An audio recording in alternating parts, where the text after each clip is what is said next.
Hello and welcome everybody to my first tutorial on assembler.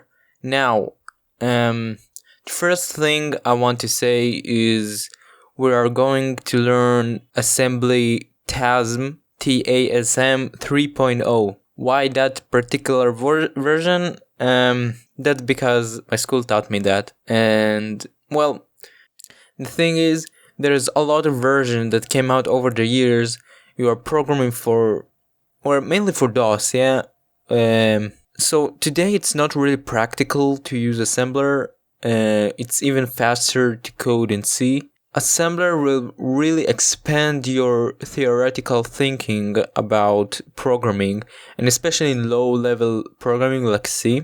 But the latest assembly language that came out is WebAssembly, which a lot of people think is the future of web development. But we are not talking about that. We are talking about the DOS assembly. Now, what you'll need to use that for the environment? Well, firstly, you need to write the code, right? Well, there's a couple of things you can do. There are text editor for made especially for assembly, but I don't like using them. They don't provide a lot of benefits with them. So I use the global regular text editors like Visual Studio Code, which is the one I'm gonna use, with an extension which I will put in the description. Another one that I really like is Atom. I don't know if there is an extension for assembler in there, but there probably is. It's not that, wild.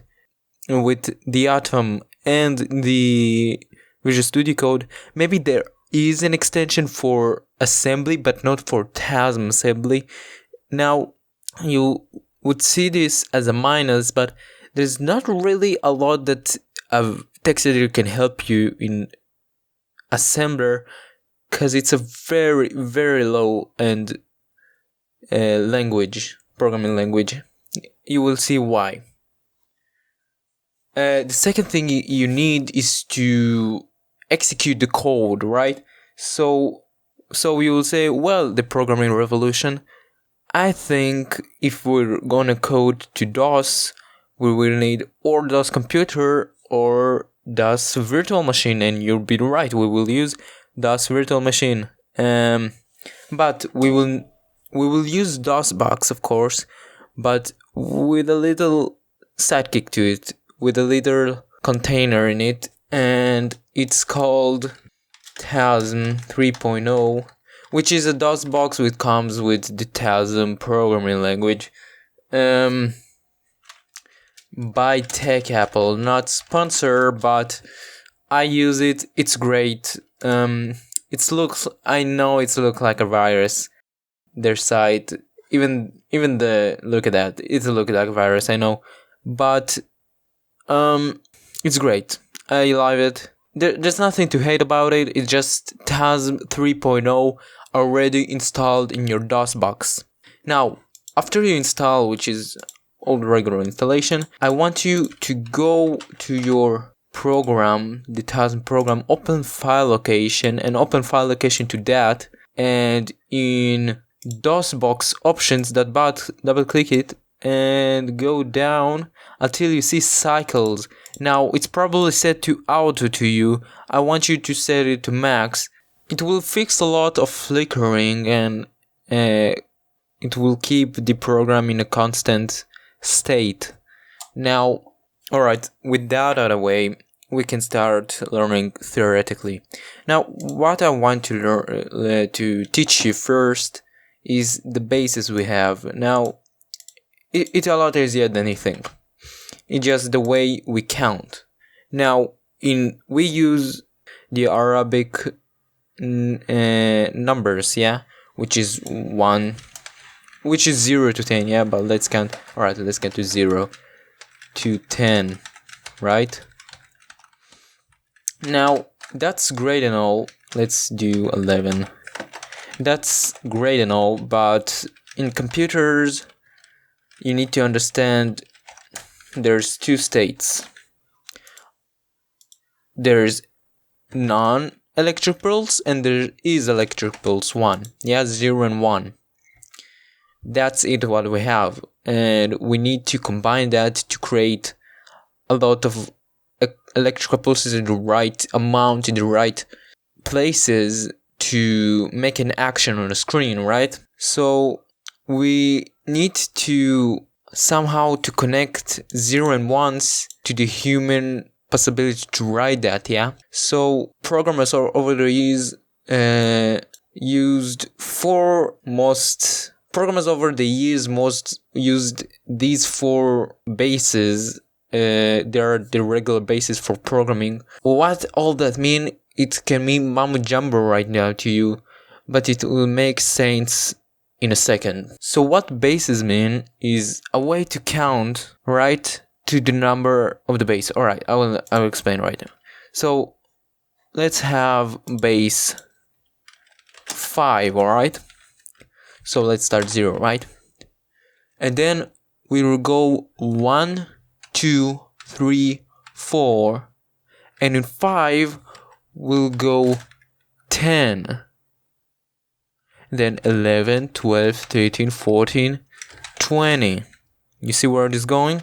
21, 22, 23, 24, 20, 30. 31, 32, 33, 33, 34, 35. Now, 20 in decimal is 35 in base 5. What that means is 35 does not equal 20, right? This is not 35 is not 35 in base 10. 35 and 20 is the same number, just in the different bases. The number 5 is 10. You understand where I'm going with it? So 0 in base 2, which is binary, we go 1, 10. Right? 2 is 10. Then 11, then 100, 101, 110, 111, 1000. You understand? 1001, 1010, 1011, 1100, 1101, 1110, and so on, right? Base 8 is the rarest of the 4, but it's still being used. So I guess you know how it works already. 0, yeah, 1, 2, 3, 4, 5, 6, 7, 8. No, not 8, 10, 11, 12, 13, 14, 15, 16, 17, and 20. 21, 22, 23, 24. So 24 in octave base is the same as decimal base 20. And 15 is the same as binary 1111. Now, base 16, I think you sense a problem. We don't have 16 numbers in the Arabic numbers. So what we are gonna do? So look at this. 0, 1, 2, 3, 4, 5, 6, 7, 8, 9. We can't use 10 because our base is 16. We at 9. So we use letter A. Then B, right? C, D, E, F. We in 15, right? 10, 11, 12, 13, 14, 15. And then 10. You understand? So 10, 11, 12, 13, 14, 15, 16, 17, 18, 19, 1A, 1B, 1C, 1D, 1E, 1F. So 14 in hex is the same as 20 in base 10, which is decimal, which is same as 24 in base 8. Which is the same as 10,100, right?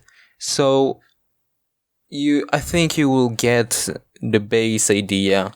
But what now I want to talk to you about is the important thing, which is the sizes, right? So computers, how I said, are created with 0 and 1s, which are called bits. Every single one of these is a bit, right? Now, bit, how I said earlier, we cannot use it effectively as much. So the first thing that people created is a size called a nibble. Probably didn't heard of it because it's not really used that much, right? Nibble is a group of 4 bits. But that's alright. So if this is a bit, a nibble is, for example, that, right? Which this nibble is equal to, let's see, 9. Am I right? Yeah, I'm right. Is equal to 9 in decimal, right? But listen to me right now. There is a thing called byte. Now, byte is very important because our memory is divided by addresses, alright? Each address is like that, right? It's actually looking like that. And this is a cell in every address.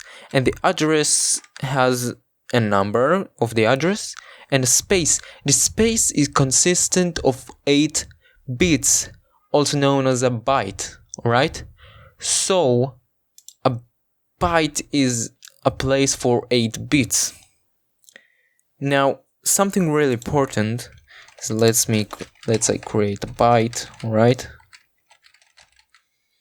1 2 3 4 1 2 3 wait, what? 1 2 3 4 1 2 alright, so that's a byte, right? That is a byte. Very important is to know is that what? Very important to know is that we sometimes divide the byte to a high order nibble and a low order nibble. What does that mean?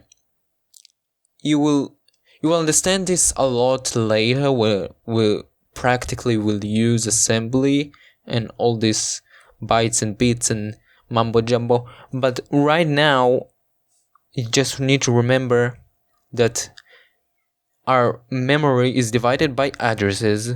Those addresses, every address is a cell that consists of a byte, which a byte is 8-bit, and we sometimes divide this byte to 4 high bits, which is called a nibble, high order nibble, and a low order nibble, alright? Just keep that in mind. Now, another thing, so we can use 0, right? 0 0 0 0 0 0. Now a byte is a 0, right? But how much numbers? What is the highest number that I can put, right? It is 1 1 1 1 1 1 1 1. That. How much numbers can I put in this?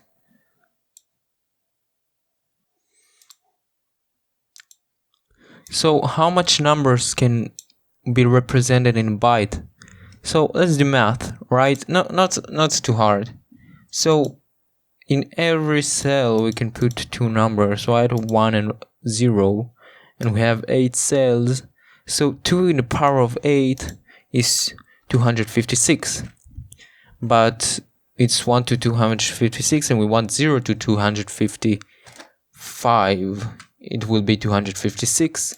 So we can 0 to 205. 255. Now you would say, well, if I want to use a negative number, what do? Negative 128 to 127. Right? Now, what do you want to... Well, the next thing is a word, right? A word is pretty much 2 bytes, right? a word is the size of 2 bytes, and there's a high order byte and a low order byte. We will use that a lot actually. I will explain later why. Now, if you looking at all this and it's overwhelming to you, don't worry. I just don't actually need to understand everything of this now. It's just like an overview of the theory we're gonna actually need to know later, alright? The next thing is ASCII, ASCII. ASCII code is American Standard Code for Information Interchange, and it's code to show characters by using 7 bits, which we can use to show 0 to 127 characters. Now, it's not really how to find it. Yeah, you just write ASCII table, alright, and there's plenty, right? There's even the advanced one with a lot more characters if you adding more bytes, right? And usually they go with decimal, hex, oct, and binary bases, which is really nice. What does that mean? We're gonna use that to show characters on the screen, pretty much, right? That's it. ASCII. So if you want to write in ASCII, hello world, right? In decimal form, you will want to go. Well, let me find a better one. Oh, right, sure. All right. So H. We'll find the H 72, right? And then 69, and then L, let's find L, double times 76, and O 79, and then you can continue, right? And hexamal, it's without the 0x, right? 48, and then, well, you would say, well, if we can write in decimal, why we would want write in hex? Sometimes it just make more sense to write in hex. You will experience that, you will see that. Never really had the experience to use oct, alright? The octave base, never had this experience. So that was our first episode. It was a little overview of the theory in assembly. It's not that hard. It's always overwhelming. Assembler is always overwhelming. I want you to maybe look up a bit if you don't understand some of it. You don't need to 100% understand it. Just the basics. Don't bother too much, really. I want you to download the text editor, right? Everything will be in the description on the links. The TASM